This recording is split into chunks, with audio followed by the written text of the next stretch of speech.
Après des mois, voire des années de mauvaises nouvelles, de durcissement bancaire, de hausse des taux de crédit immobilier, de nouvelles réformes fiscales désavantageuses, de nouveaux signaux très positifs arrivent pour les investisseurs immobiliers en 2024.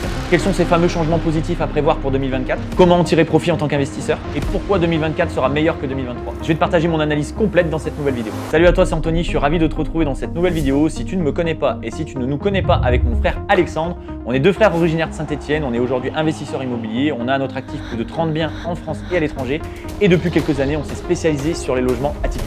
Pour te planter un petit peu le contexte de cette vidéo, j'ai décidé de partir sur une vocation vraiment positive à l'intérieur de cette vidéo. Pourquoi? Parce qu'on est dans un contexte qui est malgré tout anxiogène depuis plusieurs mois et plusieurs années, alors qu'en fait en ce moment on ne se rend même pas compte qu'on a plusieurs facteurs positifs qui sont en train d'arriver, notamment pour nous investisseurs ou futurs investisseurs. Donc l'objectif de la vidéo il est clair, c'est sortir de ce contexte morose et de te montrer qu'il y a des vrais éléments positifs que tu vas pouvoir appliquer sur le terrain pour tes futurs investissements. Donc je vais tout simplement te dévoiler 5 critères qui sont pour moi incontournables à maîtriser, et en fait ces critères c'est des éléments positifs que tu vas pouvoir mettre dans ta main en tant qu'investisseur pour pouvoir réaliser les meilleurs investissements possibles. Premier critère pour pouvoir se lancer en 2024, c'est que tu as un pouvoir de négociation qui est extrêmement fort, et ça pour plusieurs raisons. Première raison, c'est que le délai entre la mise en vente d'un bien immobilier et la signature d'un compromis s'est extrêmement rallongé ces dernières années. On est passé tout simplement d'un délai de moins de 21 jours, donc c'est-à-dire qu'entre le moment où un bien était commercialisé et où il y avait la signature d'un compromis, il se passait seulement une vingtaine de jours, à plus de 150 jours aujourd'hui. Et ça veut dire quoi? Tout simplement qu'il y a beaucoup moins d'acheteurs sur le marché.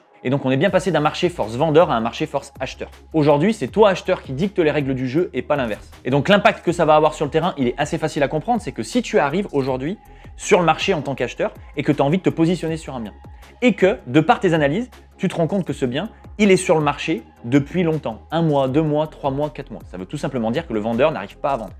Évidemment que ta marge de négociation sera beaucoup plus forte que si le bien était déjà parti ou s'il y avait une ribambelle d'acheteurs avec toi pour pouvoir se positionner sur ce projet. Et la deuxième raison qui explique que tu vas avoir un pouvoir de négociation qui est très fort, elle est un petit peu plus complexe. Je m'explique. Aujourd'hui, par exemple, début 2024, on estime en moyenne que le prix des maisons a baissé de 1,6% et de 2% pour les appartements. Et bien évidemment, ça dépend des secteurs dans lesquels tu investis. Mais au final, par rapport à tout le contexte actuel, la hausse des taux qu'on a pu avoir et la conjoncture qui est plutôt compliquée pour investir dans l'immobilier, cette baisse des prix, elle n'a pas suivi. Donc en fait, pour moi, cette baisse des prix n'est pas suffisante. Et tu vois, c'est assez marrant. J'en discutais avec justement mon conseiller bancaire il n'y a pas si longtemps que ça et qui m'expliquait justement ça. C'est-à-dire que d'un côté, les taux, c'est une variable à prendre en compte, c'est sûr. Mais en fait, ce qui s'est passé, c'est qu'on a eu des taux qui ont augmenté très fortement. Et normalement, les prix auraient dû suivre et baisser. Sauf qu'en fait, les taux ont augmenté plus fortement que les prix n'ont baissé aujourd'hui. Et ça, en fait, cette régulation de marché qui n'a pas eu lieu naturellement, pour moi, c'est à toi de la mettre en place. Donc en fait, c'est-à-dire que c'est à toi d'appliquer des négociations qui sont importantes pour pouvoir compenser cette hausse des taux de crédit immobilier et tout le contexte qu'on a actuellement. Donc vraiment, ça, c'est un truc qu'il faut vraiment avoir en tête, je pense, c'est qu'il ne faut pas que tu achètes à n'importe quel prix. Et si les prix dans ton secteur n'ont pas assez baissé par rapport à ce que ça vaut, eh ben c'est à toi de le faire comprendre au vendeur, d'avancer bien évidemment des arguments et ne pas avoir peur de faire une grosse négociation. Et voilà, retiens vraiment qu'avec ce petit dérèglement que je viens de t'expliquer et en plus de tout ça, le fait qu'il y a un délai qui soit allongé entre la mise en vente et la signature d'un compromis, les vendeurs, ils sont clairement dans la difficulté aujourd'hui beaucoup plus qu'auparavant et il faut vraiment que tu sois capable, de manière intelligente bien évidemment, de t'en servir pour en tirer avantage. Deuxième critère qui va maintenant venir mettre un petit peu de baume au cœur pour les investisseurs sur ce début d'année 2024, c'est les modifications récentes concernant la loi énergétique et le calcul du DPE. Je te replante rapidement le contexte, mais il faut savoir qu'à partir de 2025, les logements classés G au niveau de leur étiquette énergétique seront interdits à la location. 2028, ce sera les logements classés F et ensuite 2034, ce sera les logements classés E. Mais en plus de tout ça, la méthode de calcul pour le DPE était extrêmement difficile pour les petits logements. Donc en fait, tu avais énormément de petits logements qui, avec des nouvelles méthodes de calcul qui ont été appliquées en 2023, se retrouvaient en F ou en G. Et donc là, en fait, ça arrivait vite 2025. Donc il y avait énormément de logements qui allaient se retrouver dans l'incapacité de pouvoir être loués. Et en fait, avec les petites surfaces, ce qu'il faut que tu comprennes bien, c'est qu'il y avait un gros problème avec les ballons d'eau chaude. En fait, en faisant un lien et en rapportant la taille du ballon d'eau chaude avec le mètre carré du logement, sur une petite surface, ça te donnait quasiment automatiquement une note pourrie, même si tu avais fait une super isolation à l'intérieur de ton appartement par exemple. Et donc là, ce qui s'est passé récemment, c'est qu'il y a tout simplement eu une modification dans le calcul du DPE pour les petites surfaces qui avaient des problèmes notamment avec ce système de ballon d'eau chaude et un mode de calcul qui n'était pas du tout approprié. Et donc en fait, ça va être hyper simple et hyper intéressant pour toi, investisseur, c'est que tu vas pouvoir, si tu as un logement aujourd'hui qui était par exemple classé F ou G, et que tu es dans cette typologie avec un problème de ballon d'eau chaude ou avec une petite surface qui est énergivore, tu vas sur le site de l'ADEME. Tu rentres la référence de ton DPE et automatiquement, ça va te calculer ton nouveau DPE avec les nouvelles méthodes de calcul. Et il y a de grandes chances que tu puisses avoir une étiquette supérieure. Et ça, c'est hyper intéressant. Pourquoi? Parce que imaginons que tu sois avec un logement qui est classé G et qu'avec cette nouvelle méthode de calcul, tu passes en F. Et ben mine de rien, tu vas gagner par exemple 3 ans supplémentaires pour pouvoir réaliser des travaux ou anticiper les travaux de rénovation énergétique. Et donc là, peut-être que tu te dis, ok, c'est pas révolutionnaire, mais malgré tout, entre la négociation que je viens de t'expliquer qui est vraiment importante et qui te permet d'avoir des prix plus attractifs, entre le DPE qui est en train de s'alléger progressivement, je ne sais pas si tu te rends compte que la boucle s'inverse un petit peu et tu vas voir, c'est tout l'objet de la vidéo, c'est de te montrer qu'entre plusieurs éléments qu'on s'est pris dans la tête, qui étaient un petit peu difficiles, notamment sur les années 2022-2023, au fur et à mesure, toutes les restrictions qu'il y a eu, c'est en train de se desserrer un petit peu. Ça nous amène maintenant au troisième critère positif pour pouvoir envisager 2024 en tant qu'investisseur, c'est tout simplement après une hausse des taux de crédit immobilier exponentielle, on arrive à une stagnation, voire à une petite baisse des taux de crédit immobilier. Alors attention, je ne suis pas en train de te dire que du jour au lendemain, on va passer de taux de 4% ou 4,5% à 2%. Non, je suis juste en train de te dire qu'on observe une phase de stagnation et que pour la première fois depuis longtemps, on a des taux qui ont passé la barre des 4% et donc ça, c'est quand même des signaux positifs. Après avoir discuté avec différents partenaires bancaires, la tendance, elle est vraiment à la baisse. Mais attention, je pense qu'on va vraiment passer une phase où il va y avoir des stagnations, un petit peu à la hausse et à la baisse, mais assez légères, mais pour aller quand même sur l'ensemble de 2024, sur une tendance assez baissière. On espère pouvoir se rapprocher de taux aux alentours des 3,5% sur la fin de l'année 2024. Donc vraiment, j'insiste, j'ai pas de boule de cristal, mais simplement en garde en tête, moi je veux te donner la tendance qui est moins à une hausse extrême comme on a pu l'avoir dans les dernières années. Et ça, forcément, ça va avoir un impact hyper concret pour toi en tant qu'investisseur parce que une hausse des taux de crédit immobilier, ça veut dire que ta mensualité de crédit, elle est plus importante. Alors que là, forcément, ta mensualité de crédit, elle va être plus basse. Ça va donc te libérer de la capacité d'endettement pour pouvoir réaliser certains projets immobiliers. Quatrième critère positif, et là encore c'est quelque chose qui inquiète énormément les investisseurs, on va parler de l'apport dans un projet immobilier. Il faut que tu saches que les banques, elles sont vraiment en train de desserrer la vis par rapport à l'apport que tu dois mettre dans un projet immobilier parce que l'apport, il a baissé de 18% entre 2022 et les apports qui sont demandés aujourd'hui par les banques. En fait, on est passé en France d'un apport moyen de 64 000 € à 54 000 €. J'ai arrondi au niveau des chiffres pour que ce soit plus simple pour toi. Mais là, cet apport, tu dois te dire, il est quand même hyper conséquent, même 64 ou 54 000 €. Moi, j'ai peut-être pas le budget de mettre cette somme-là en apport dans un projet immobilier. Mais je te rassure, ça c'est surtout par les grandes villes, notamment par exemple à Paris ou à Lyon. Dans les villes moyennes, il faut que tu retiennes que l'apport, il est vraiment corrélé aux frais de notaire. En général, ce sont les frais de notaire qui sont demandés en apport dans un projet immobilier. Et donc en fait, plus ton prix d'achat est faible, plus l'apport qui va être demandé par la banque aujourd'hui sera faible également. Mais voilà, encore une fois, retiens que juste vraiment la tendance, elle est au fait qu'on desserre un petit peu, qu'on rouvre un petit peu les vannes et qu'au niveau des apports, là où on te demandait une somme ici, on va peut-être revoir un petit peu le curseur pour que la somme elle soit beaucoup plus accessible pour toi. Ça nous amène au cinquième critère positif pour appréhender 2024 dans cette vidéo, à savoir l'assouplissement des recommandations du HCSF. Alors le HCSF, si tu ne connais pas, c'est le Haut Conseil de Stabilité Financière. C'est un organisme qui s'occupe, pour te le vulgariser, de chapeauter les banques. Et en fait, depuis quelques années, c'est à cause, entre guillemets, du HCSF qu'on a eu des restrictions extrêmement fortes au niveau de la méthode de calcul d'endettement, par exemple.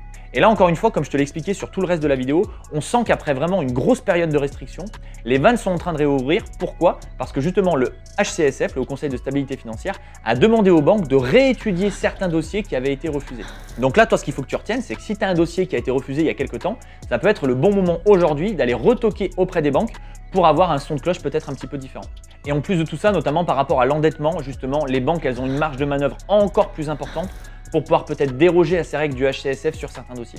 Donc voilà, ce que je veux que tu retiennes par rapport à tous ces éléments, c'est qu'on n'est pas encore revenu à la période de 2018 ou 2019 qui était pour moi vraiment une période d'Eldorado, notamment bancaire, mais aujourd'hui, début 2024, il y a quand même vraiment des signaux, des facteurs qui sont extrêmement positifs et j'espère que ça va te redonner un petit peu du baume au cœur et que tu vas être capable de voir justement le positif dans cette vidéo, utiliser ces critères et les adapter à ta situation pour pouvoir aller de l'avant en 2024 et ne pas être bloqué par tout ce que tu peux entendre à droite et à gauche sur les réseaux sociaux ou à la télévision.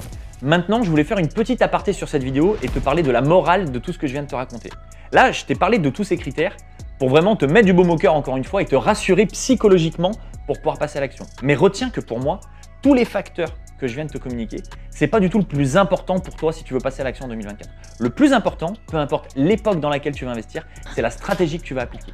Pourquoi? Parce que si tu as la bonne stratégie adaptée au bon contexte, peu importe que tu sois en 2024, en 1990 ou en 2030, tu réussiras à gagner de l'argent grâce à l'investissement immobilier. Ça m'amène encore une fois à te parler des logements atypiques, qui est la stratégie qu'on a développée avec Alex depuis plusieurs années et qui nous paraît être indispensable pour pouvoir aller de l'avant en 2024 et dans les années à venir. Et pour rebondir sur ce que je te disais juste avant et le fait que c'est la stratégie qui est plus importante, avec les logements atypiques par exemple, en 2024, malgré le contexte qui a été difficile depuis les 2 dernières années, il n'y a aucun problème. Tu peux avancer, tu peux avoir des logements qui sont rentables avec des petits budgets et dégager de la rentabilité. Donc peu importe que les taux ils soient à 3, 4 ou 5%, qu'on te demande 5 ou 7 000 euros d'apport, que la méthode de calcul du taux d'endettement elle ait changé, que tu aies de la négociation ou pas, en fait si la stratégie est adaptée et la stratégie des logements atypiques l'est aujourd'hui en 2024, tous ces petits facteurs dont on a parlé dans la vidéo, c'est vraiment des facteurs psychologiques, mais c'est pas ça qui va changer la donne complètement de ton investissement, c'est beaucoup plus la stratégie.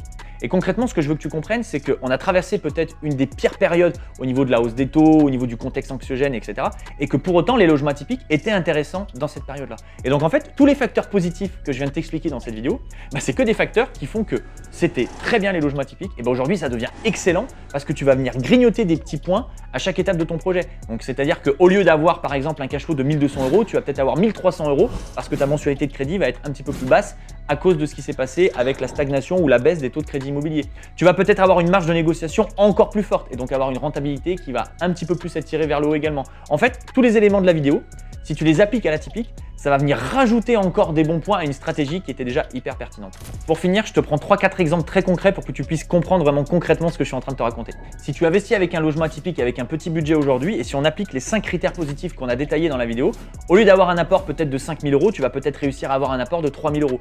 Au lieu d'avoir un taux de 4,5, tu vas peut-être avoir un taux de 4% et donc une mensualité de crédit qui va être plus basse. Au niveau du DPE, peut-être que comme tu es parti sur un logement atypique, tu avais peut-être prévu de partir sur une love room, une juggle room, une cinéma room avec une petite surface et tu allais être extrêmement impacté par la méthode de calcul du DPE qui était négatif avec des logements qui sont souvent énergivores malgré tous les travaux énergétiques que tu avais pu faire. Et bien aujourd'hui, avec la nouvelle méthode de calcul et le site de l'ADEME dont on a parlé dans la vidéo, peut-être que ça va favoriser la mise en location de ton logement. Avec les logements atypiques, comme on peut se concentrer sur des biens qui sont délaissés par la plupart des investisseurs comme des rez-de-chaussée ou des locaux commerciaux, ça peut être également extrêmement intéressant en termes de force de négociation pour pouvoir te positionner. Et enfin, de manière générale, comme le HCSF est en train d'ouvrir les vannes, ça va être plus facile de faire financer des projets qui sortent parfois un petit peu de l'ordinaire comme des projets atypiques. On arrive donc à la fin de cette vidéo YouTube, j'ai pris un grand plaisir à te la tourner comme d'habitude. Si cette vidéo t'a plu, n'hésite pas à nous mettre un petit pouce bleu sur la vidéo et à t'abonner à notre chaîne, ça nous motivera avec Alex pour tourner d'autres vidéos. Et d'ailleurs, si tu as des idées de thématiques ou de sujets que tu aimerais qu'on aborde sur l'investissement immobilier ou les logements atypiques, n'hésite pas à nous les dire dans les commentaires de la vidéo. En tout cas, j'espère que tu sortiras de cette vidéo avec le sourire en te disant que certes, il y a des éléments qui sont négatifs sur lesquels il faut qu'on s'adapte, mais il y a aussi des éléments positifs sur lesquels on peut s'appuyer pour être rentable et enchaîner en 2024 et dans les années à venir. Et si le sujet des logements atypiques t'intéresse, on t'a tourné une formation gratuite de 45 minutes à l'intérieur de laquelle tu auras vraiment tous nos secrets, comment est-ce qu'on trouve ce type de projet, comment on met en place une thématique à l'intérieur d'un appartement, comment on optimise la fiscalité, le financement. Bref, il y aura tout ce qu'il faut à l'intérieur pour que tu puisses avoir un maximum de renseignements et passer à l'action toi aussi de ton côté. Tu as le lien juste dans la bio de la vidéo YouTube pour pouvoir accéder à la formation gratuite et moi je te dis à très vite pour une nouvelle vidéo.